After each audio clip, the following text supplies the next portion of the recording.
നമസ്കാരം. മലയാളി വാർത്ത അനാലിസിസിലേക്ക് സ്വാഗതം.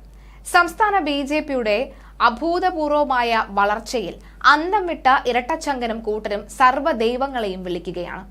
ഭക്തരും വിശ്വാസികളും ഇല്ലാതെ ഇനി ഒരടി മുന്നോട്ട് പോകാനാകില്ല എന്ന് CPM തിരിച്ചറിഞ്ഞിരിക്കുന്നു. ഒരടി മുന്നോട്ട് ഒരടി പിന്നോട്ട് എന്ന ലെനിനിസ്റ്റ് തത്വമൊക്കെ ഉപേക്ഷിച്ച സർവവും ദൈവത്തിങ്കൽ സമർപ്പിച്ചിരിക്കുകയാണിപ്പോൾ. ക്രിസ്തു, കൃഷ്ണൻ, അള്ളാഹു എല്ലാവർക്കും കാറൽ മാർക്സ് മുത്തപ്പനേക്കാൾ പ്രാധാന്യം നൽകും. ജാതിമത ശക്തികളെ പിഴുതെറിയണം, വർഗസമരമാണ് പ്രധാനമെന്ന പതിറ്റാണ്ടുകളായി പറഞ്ഞതെല്ലാം പാഴായി. പാർട്ടി ക്ലാസുകളിൽ ഇനി ഭഗവത്ഗീത, ബൈബിൾ, ഖുറാൻ എന്നിവ പഠിപ്പിച്ചാലും അത്ഭുതപ്പെടാനില്ല. അധികാരത്തിനു വേണ്ടി ഏതറ്റം വരെ പോകുവാനും തങ്ങൾ തയ്യാറാണെന്ന ചരിത്രം CPM വീണ്ടും ആവർത്തിക്കുകയാണ്. ഇന്ത്യയിൽ ആദ്യമായി ഏക സിവിൽ കോഡ് നടപ്പാക്കണമെന്ന് ആവശ്യപ്പെട്ട് സമരം ചെയ്തത് CPM ആണ്. EMSന്റെ നേതൃത്വത്തിലായിരുന്നു അത്. ഹൈന്ദവ വോട്ട് ലക്ഷ്യം വെച്ചായിരുന്നു അത്. BJP ശക്തി പ്രാപിച്ച ശേഷം ന്യൂനപക്ഷ പ്രീണനമാണ് CPM ആയുധമാക്കിയത്.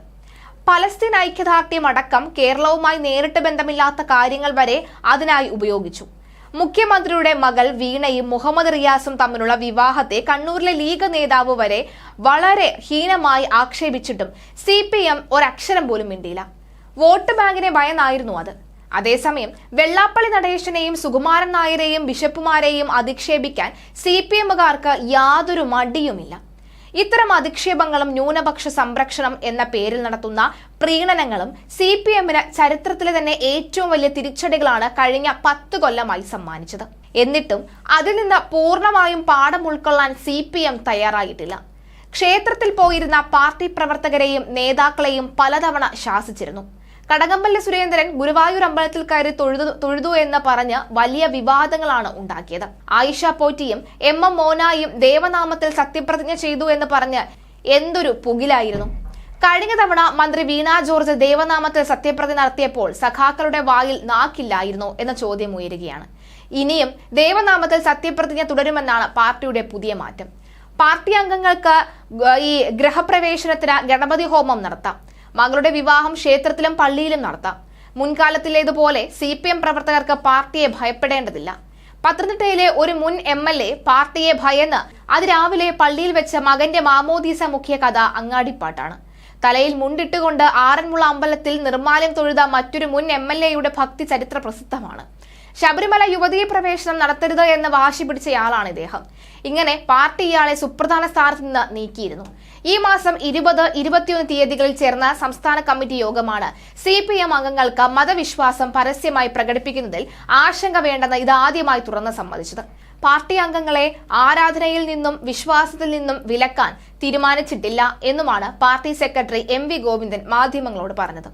ലോക്സഭാ തെരഞ്ഞെടുപ്പിലെ കനത്ത പരാജയത്തിന് പിന്നാലെയാണ് CPMന്റെ ഈ മനംമാറ്റം എന്താണ് ശ്രദ്ധേയം.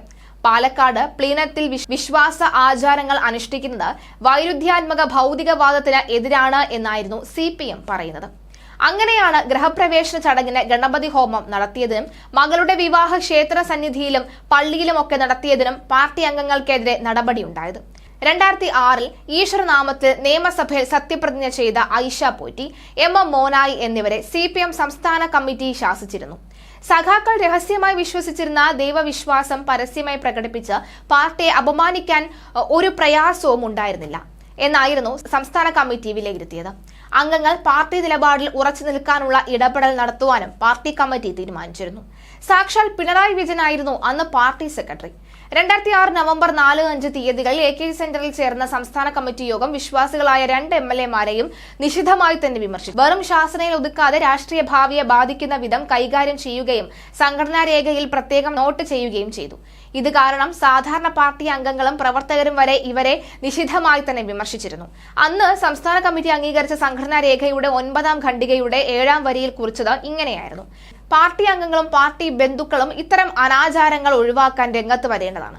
പാർട്ടി ഏരിയ കമ്മിറ്റി അംഗങ്ങളായ MM മോനായി, ആയിഷ പോറ്റി എന്നിവർ MLAമാരായി തിരഞ്ഞെടുക്കപ്പെട്ടപ്പോൾ അസംബ്ലിയിൽ ദേവനാമത്തിൽ സത്യപ്രതിജ്ഞ ചെയ്തത് പാർട്ടിക്ക് ആകെ വരുത്തിവെച്ച അപമാനമായിരുന്നു. വൈരുദ്ധ്യാത്മക ഭൗതികവാദത്തിൽ ഉറച്ചു നിൽക്കുന്ന ഒരാളാണ് പാർട്ടി അംഗത്വത്തിലേക്ക് വരുന്നത്. ദീർഘകാലമായി പാർട്ടി അംഗങ്ങളായി തുടരുകയും ഏരിയ കമ്മിറ്റി അംഗങ്ങളായി തെരഞ്ഞെടുക്കപ്പെടുകയും ചെയ്ത ഈ സഖാക്കൾക്ക് തങ്ങളുടെ രഹസ്യമാക്കി വെച്ചിരുന്ന ദൈവവിശ്വാസം പരസ്യമായി പ്രകടിപ്പിച്ച പാർട്ടിയെ ആകെ അപമാനിക്കുന്നതിന് ഒരു പ്രയാസവും ഉണ്ടായില്ല. ഇത്തരത്തിൽ പരസ്യമായി പാർട്ടിയുടെ നിലപാടുകൾ ധിക്കരിക്കുന്ന പാർട്ടി പ്രവർത്തകരുടെ ചെയ്തികൾ പാർട്ടി ഘടകങ്ങൾ കണ്ടില്ല എന്ന് നടിക്കരുത്. വിഷയം അണികളിലേക്ക് ഈ ഗൗരവത്തിൽ എത്തിച്ചപ്പോൾ പാർട്ടിയുടെ എല്ലാ തലങ്ങളിൽ നിന്നും ഒറ്റപ്പെട്ടുപോയ മോനായി പിന്നീട് പൊതുരംഗത്ത് നിശബ്ദനാക്കപ്പെട്ടു. ഐഷ പോറ്റിയും രാഷ്ട്രീയത്തിൽ അത്ര സജീവമല്ല. കഴിഞ്ഞ ലോക്സഭാ തെരഞ്ഞെടുപ്പിൽ വലിയ തോതിൽ പാർട്ടി വോട്ടുകൾ BJPയിലേക്ക് പോയതിന് പാർട്ടി അന്ന് കണ്ടെത്തിയിരുന്നു. അതിന് യഥാർത്ഥ കാരണം ഭക്തിയോ ആരാധനയോ അല്ല.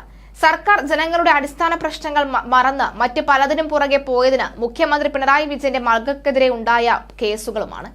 മുഖ്യമന്ത്രിയുടെ മകൾ പാർട്ടിക്ക് ഉണ്ടാക്കിയ നാണക്കേട് ഒരു പാർട്ടി ഘടകവും ചർച്ച ചെയ്തില്ല എന്നത് ശ്രദ്ധേയമാണ്. പരാജയത്തിന്റെ മൂലകാരണം ചർച്ച ചെയ്തത് തെറ്റിതിരുത്തേണ്ടതിന് പകരം CPM BJPയുടെ വഴിയെ പോകുന്നത് തകർച്ചയുടെ ആഴം കൂട്ടാനേ ഉപകരിക്കും.